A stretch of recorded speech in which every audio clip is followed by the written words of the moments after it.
وما لنا ألا نتوكل على الله وقد هدانا سبلنا.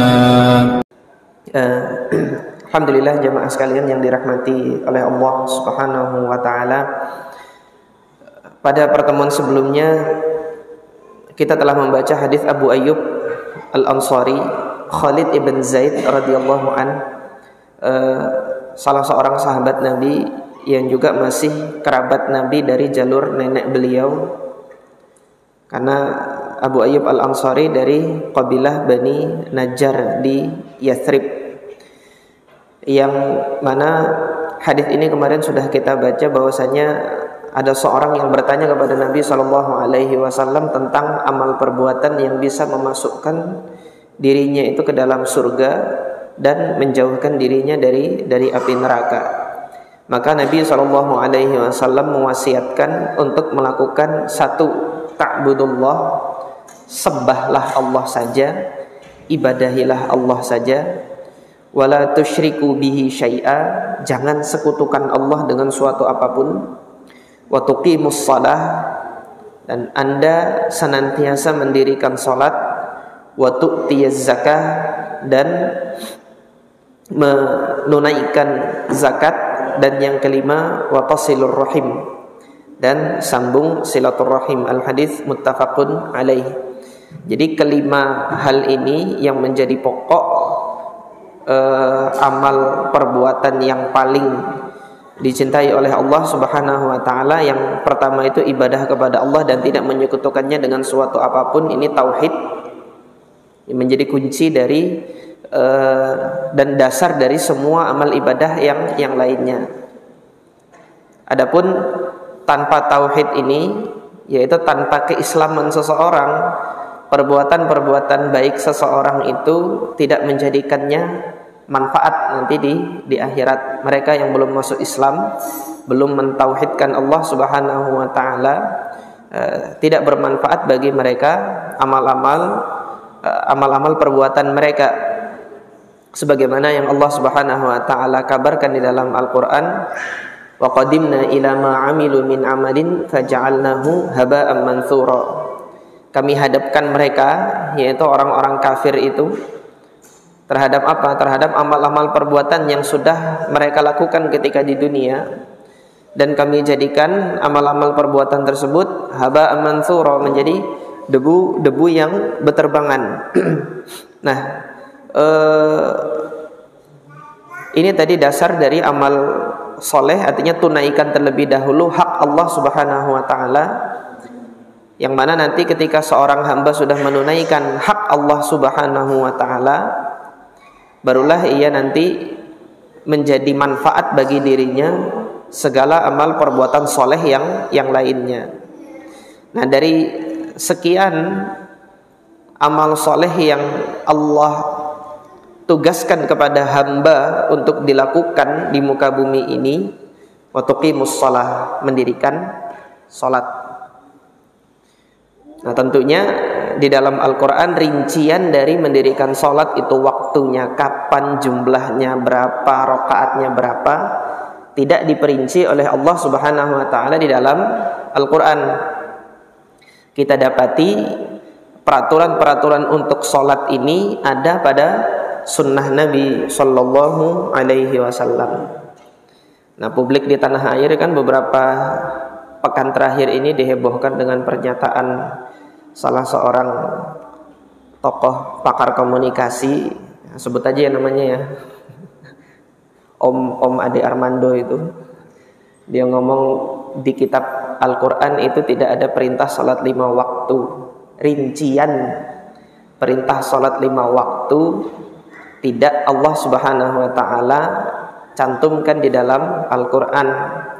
Akan tetapi Allah Subhanahu wa taala memberikan isyarat di salah satu ayatnya di dalam Al-Quran, wa ma atakumur rasulu fakhudhuh, kata Allah, apa-apa nanti yang datang dari Nabi ambil.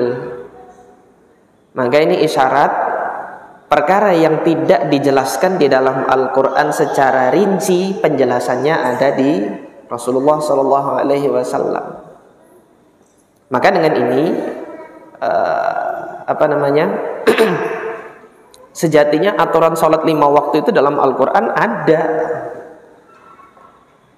cuma tidak secara eksplisit, tetapi Allah isyaratkan di ayat tersebut, itu loh aturannya ada di Rasulullah.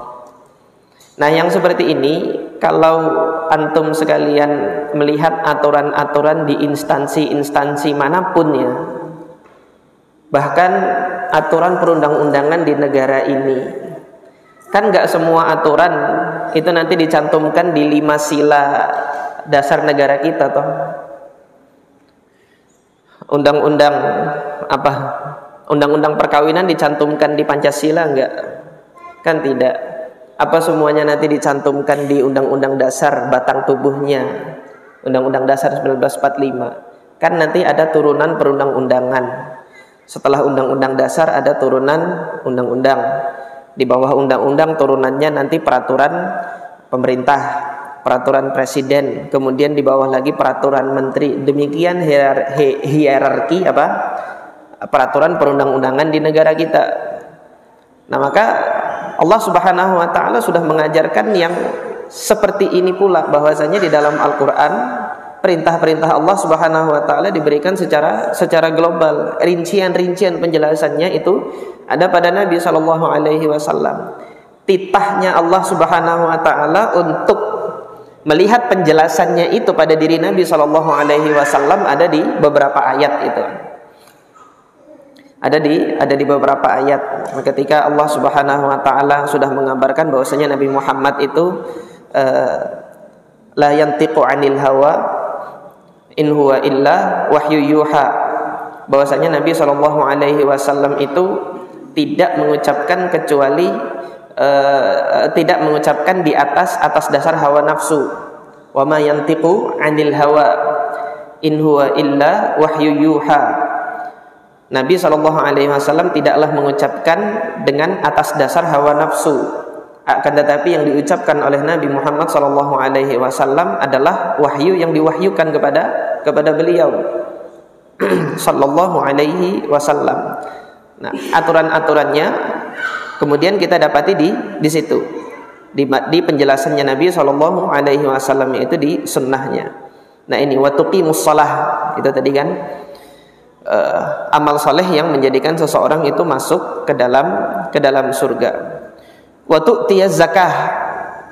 Kemudian amal soleh selanjutnya adalah menunaikan zakat. Ini yang menjadikan seseorang masuk ke dalam surga Allah Subhanahu wa taala, yang mana ita'uz zakah, amal soleh untuk menunaikan zakat ini adalah amal soleh yang sifatnya itu sifat sosial, tetapi dia punya aturan syariat yang sifatnya itu tauqifiyah dari Allah Subhanahu wa taala. Kalau bahasa akademisinya para teolog itu transendental namanya itu. Transendental itu aturannya ya langsung dari Allah Subhanahu wa taala, ada aturannya. Nanti membayar zakat itu harus sampai pada haul, sampai pada jumlah nisab, dan aturan-aturan yang sudah dijelaskan oleh Nabi sallallahu alaihi wasallam. Sifatnya sosial, untuk kepentingan masyarakat banyak, tetapi aturannya itu dari Allah Subhanahu wa taala tauqifiyah, ada aturan mutlak dari Allah Subhanahu wa taala yang harus ditaati. Nah, terakhir di dalam hadis ini yang disebutkan watasilu ar-rahim. Kamu menyambung silaturahim, Anda menyambung silaturahim, ini nanti yang amal solehnya itu yang sifatnya itu bebas, sifatnya sosial, kemasyarakatan, tetapi dia bebas. Allah Subhanahu wa taala tidak menetapkan aturan yang mutlak terikat. Tidak menetapkan aturan yang terikat untuk mengamalkan silaturahim. Oleh karena itu definisi umumnya sudah disampaikan oleh Al-Imam An-Nawawi ketika beliau menukilkan dari para ulama, qala al-ulama silaturahim hiya al-ihsan. Silaturahim itu adalah al-ihsan, perbuatan baik, semua bentuk perbuatan baik, ilal aqarib, yang dilakukan kepada kerabat-kerabat dekat, entah itu dengan ziarah, entah itu dengan memberi harta, hadiah, memberikan sedekah, dan seterusnya itu adalah perbuatan baik. Adalah masuk dalam kategori silaturrahim. Ini hadis Abu Ayyub Al-Ansari yang sudah kita baca kemarin berkenaan dengan amal-amal soleh yang memasukkan seseorang itu ke dalam surga dan menjauhkan mereka dari api neraka. Nah, maka semakin seseorang nanti meningkatkan kualitas amal soleh yang disebutkan di dalam hadis ini, meningkatkan kualitas ibadah kepada Allah, meningkatkan kualitas tauhidnya kepada Allah, jadi ketergantungannya kepada Allah itu benar-benar bergantung kepada Allah hingga tidak lagi memerlukan makhluk, maka semakin dekat dia dengan surga dan semakin jauh dia dari neraka. Semakin dia menjauhi bentuk-bentuk kesyirikan dan berhati-hati untuk tidak terjerumus kepada kesyirikan, semakin jauh dia dari api neraka dan semakin mudah dia untuk masuk ke dalam surga. Semakin dia memelihara salatnya, ketika Allah tegaskan dalam surah Al-Baqarah, hafidhu 'alas salawat, jaga salat-salat kalian, wassalatil wusta, khususnya salat wusta, yaitu khususnya salat asar. Nah, dia menjaga salatnya tersebut, kualitasnya selalu dijaga untuk menghadiri jamaah, dan menghadiri jamaah juga tidak hanya sekedar jamaah, berupaya untuk bisa berada di masjid sebelum iqamah dikumandangkan, atau bahkan sebelum azan dikumandangkan dia sudah di masjid misalnya. Jika ada orang yang seperti ini memelihara dan menjaga salatnya, maka semakin dekat dia dengan surga dan semakin jauh dia dari api neraka. Pun demikian juga dengan zakat. Tidak hanya menunggu rutinitas kewajiban zakat yang dia tunggu setahun sekali, itu yang wajib kan oleh Allah Subhanahu wa taala, yang setahun sekali kalau sudah sampai jumlah nisab dan sudah sampai umur haulnya satu tahun baru diberikan. Tapi juga seseorang misalnya dia memilih usaha yang mana usaha tersebut ada zakatnya di dalam syariat. Misalnya dia punya usaha ternak kambing gitu. Karena kambing itu ada perhitungan zakatnya. Diniatkan kalau nanti sudah sampai jumlahnya saya mau zakat kambing sebagaimana yang diaturkan aturannya itu di dalam sunnah Nabi SAW.